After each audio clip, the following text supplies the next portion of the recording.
Damos la bienvenida al doctor Pablo Valverde, juez de la Sala de lo Civil de la Corte Provincial de la SUA y profesor universitario. Quisiéramos, doctor Valverde, iniciar este diálogo con un anuncio hecho por el presidente de la República. Ha señalado el primer mandatario que hará una publicación. Señalaba, mañana conocerás quiénes son los aliados de la delincuencia. Y había anticipado el presidente que se preparaba un anuncio sobre jueces que otorgan la libertad a detenidos por delitos graves. Mucho se ha hablado ya de independencia de poderes, de injerencia de un poder con otro, o incluso una resolución de COSEPE, el Consejo de Seguridad, que decidió no acatar, al margen de hacer cualquier juicio de valor sobre esa sentencia, pero de no acatar una medida de un juez o de una jueza de Ecuador. Quisiéramos su punto de vista sobre este estado de situación de la justicia y su independencia. Muy buenas tardes, Gustavo. Buenas tardes a todo el público que nos escucha y que nos ve. Siempre es un gusto y siempre un agradecimiento para usted por esta oportunidad de poder conversar con la ciudadanía. Sin duda, el tema de la justicia es un tema que todos los días está en la palestra pública por cosas buenas y por cosas malas que ocurren, pero sí es de lamentar que frente a una institucionalidad tan venida menos en el Ecuador, donde muchas instituciones están en soletas, donde no hay ese trabajo por respeto a la ley y a la institucionalidad, el presidente de la República haya hecho las declaraciones a las que usted se está refiriendo. Me parece que en un Estado democrático, que ya se supone lo vivimos desde hace muchos años, hay los caminos regulares para presentar las denuncias respectivas. Yo no estoy aquí para defender a ningún juez. Creo que todos los jueces nos tenemos que defender de acuerdo a las resoluciones que emitamos en los casos que están sometidos a nuestro juzgamiento. Pero yo sí creo que si hay algún descontento, que creo que también lo debe haber, se lo tiene que canalizar a través de los órganos regulares, es decir, el presidente de la República, la presidencia de la República y cualquier ciudadano de este país tiene los mecanismos previstos en el ordenamiento jurídico ecuatoriano para presentar una denuncia cuando considera que hay un actuar incorrecto de algún juez o de algún funcionario judicial. Si Lo que ha nosotros anticipado el presidente de la República es que este video será dando a conocer, identificando a jueces que han emitido medidas sustitutivas a detenidos por diversos delitos y ha señalado que lo que hará esencialmente es una recopilación de lo publicado en los medios de comunicación. Yo le digo, Gustavo, ¿cuál podría ser la imagen que va a tener la ciudadanía viendo un listado de eso? O sea, todos entran en el mismo saco. Seguramente alguno de los jueces actuó incorrectamente. Como dije antes, yo no estoy para defender a nadie, pero a mí me parece que es el organismo regular a través de una denuncia y a través de los recursos en el que otra instancia va a revisar las actuaciones jurisdiccionales. ¿Por qué? A nosotros nos dice este juez le sustituyó la medida. ¿Qué conocimiento nosotros tenemos de cuál fue lo que ocurrió en ese proceso? O sea, de por sí, ya que el presidente diga, tenemos que llegar a la conclusión de que ese juez actuó mal, a mí me parece que eso, o sea, vulnera cualquier tipo, elementales garantías que tenemos todos los ciudadanos de este país, no solo los jueces. Entonces, de tal forma que, como dije, hay un ordenamiento jurídico que garantiza que el presidente de la República, la Secretaría Jurídica de la Presidencia y cualquier institución haga valer los derechos. Yo puedo tener alguna inconformidad con alguna respuesta que me den en alguna institución. Eso no quiere decir que yo me vaya en contra de la institución. Yo presentaré la queja respectiva, la demanda respectiva respecto a determinado funcionario o grupo de funcionarios, pero eso no quiere decir que yo salga con un juicio paralelo a través de los medios de comunicación y a través de las redes sociales, hacer escarnio público contra todo un grupo de personas que, como dije, si es que hay alguna actuación mala, incorrecta de alguno de ellos, obviamente que la haga valer, pero a mí me parece hasta a través del organismo regular, porque de no, aquí se arma un zafarrancho, alguien sale, da una rueda de prensa y Yo dice, estas quisiera, personas actuaron mal y ya.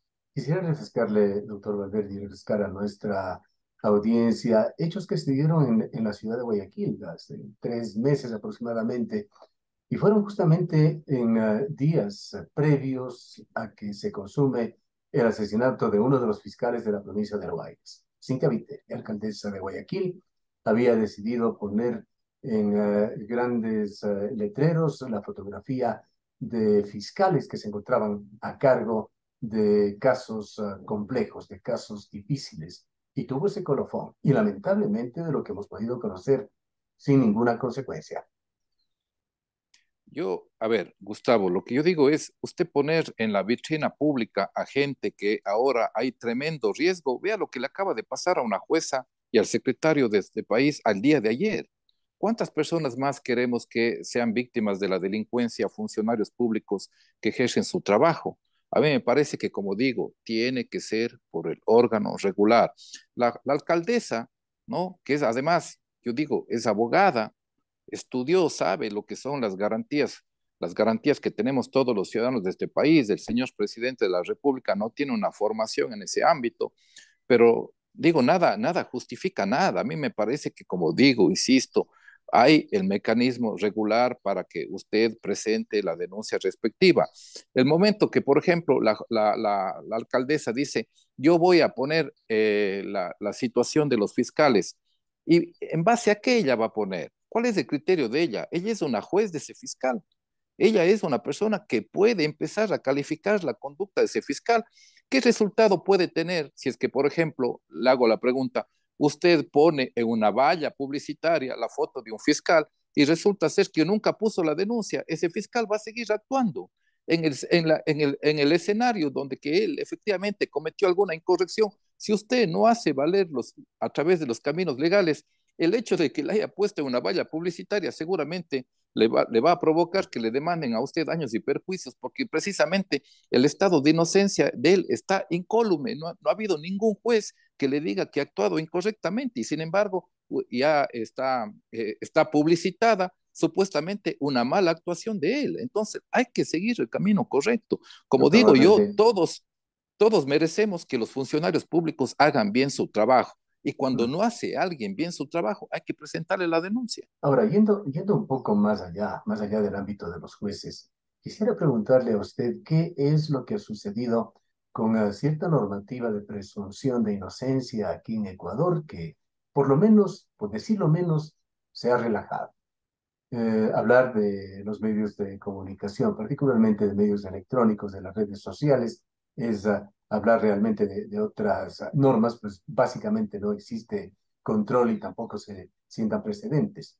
Pero el hecho de que muchas veces en redes oficiales de entidades de gobierno en diferentes niveles se publique libremente fotografías de sospechosos de actos de diferente naturaleza, se ha vuelto cosa de todos los días en Ecuador.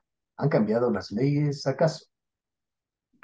No, para nada, Gustavo, pero hay una situación que voy a agregar a lo que hablamos antes. Si usted revisa los medios de comunicación, las estadísticas, en la administración de justicia es donde más cobra vigencia el régimen disciplinario, y yo estoy seguro que es una de las instituciones donde más se destituye a gente, a funcionarios. Eso quiere decir que cuando alguien presenta y va por el camino correcto, obtiene un resultado cuando obviamente ese actuar ha sido incorrecto. Usted acaba incluso la semana pasada, la Corte Nacional de Justicia acaba de sentenciar a una persona que ocupaba un cargo de juez por enriquecimiento ilícito. Entonces yo digo, hay que ir por la vía que tenemos que ir.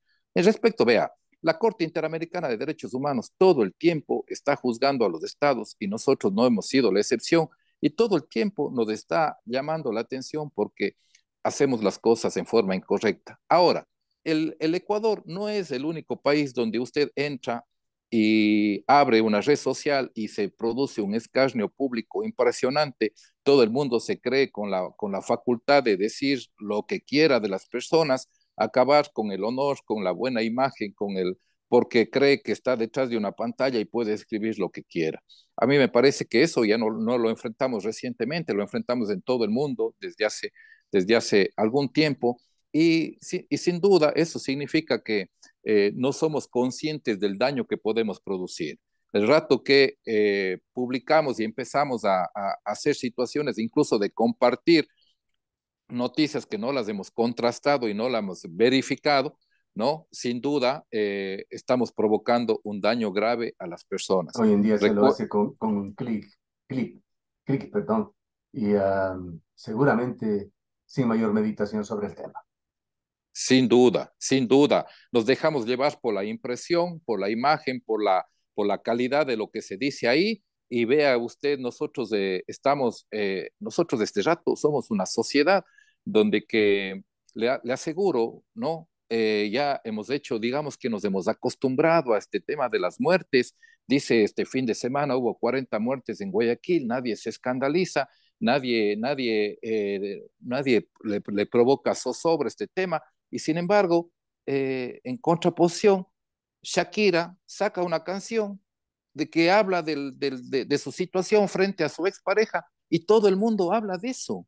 Y todo el mundo empieza a opinar de eso como si eso fuera lo más relevante que está ocurriendo en este mundo. La guerra de Ucrania pasa pero a una situación completamente sin ningún sentido Sí. frente a la gran canción de Shakira. O sea, Estamos esa es la hablando sociedad que estamos viviendo. nuevamente, estamos hablando de ese deterioro en la escala de valores, situación que está afectando Exactamente. gravemente al país.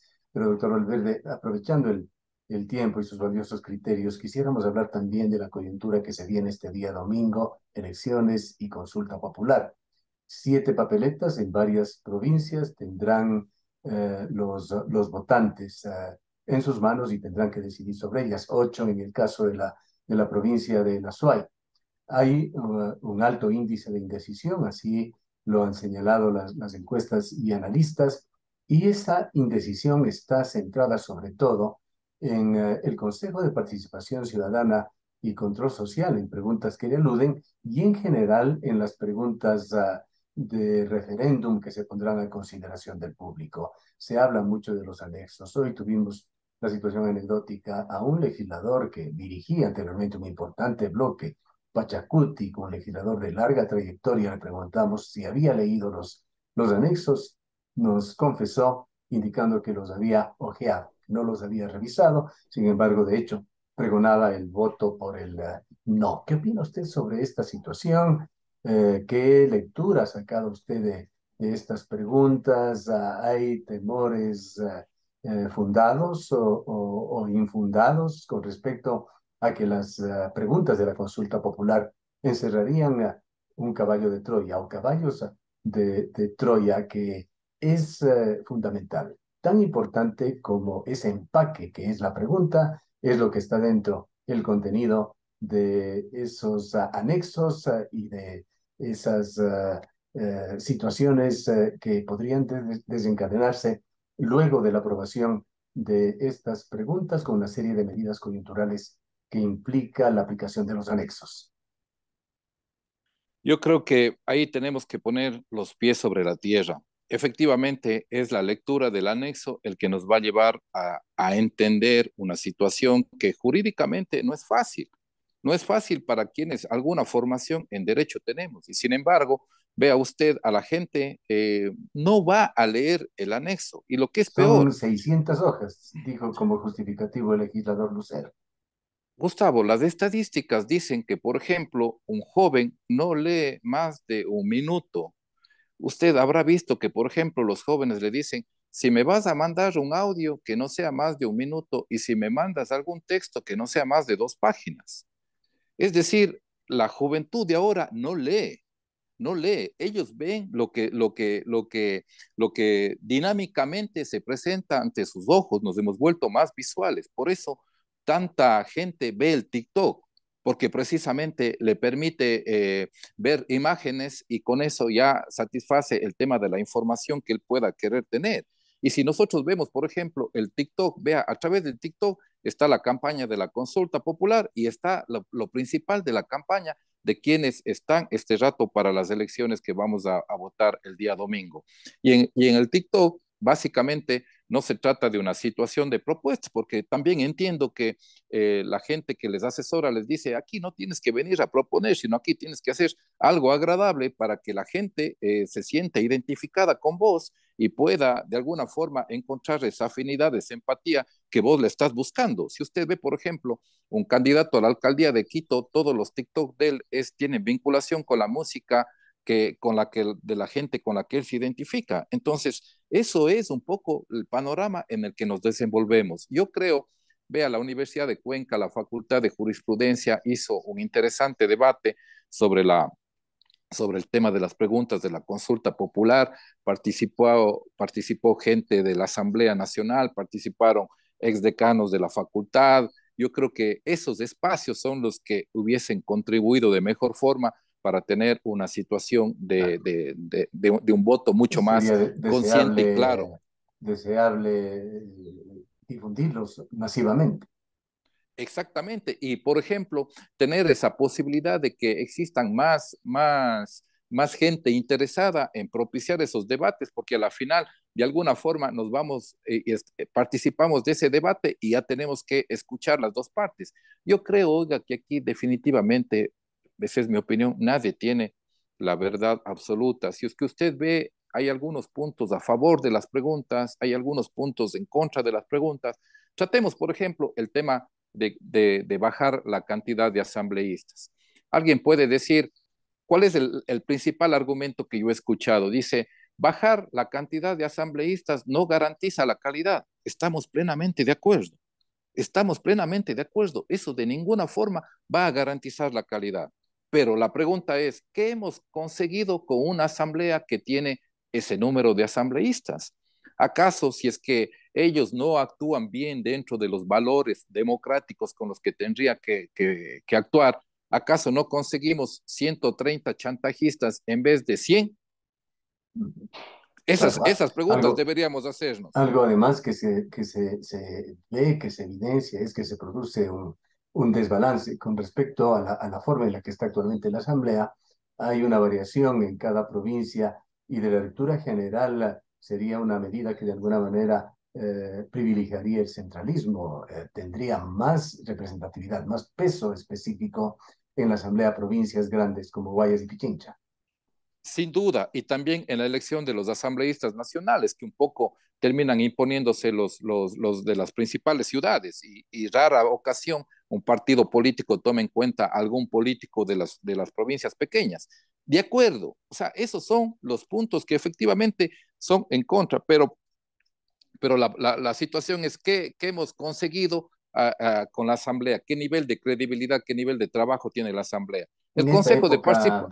doctor Valverde, y lamentando que no tengamos mucho tiempo, sería excelente ir una por una realizando un análisis de las preguntas con usted, pero en términos generales, ¿qué recomendaciones, qué sugerencias, qué observaciones podría hacer usted para nuestros oyentes, los potenciales votantes?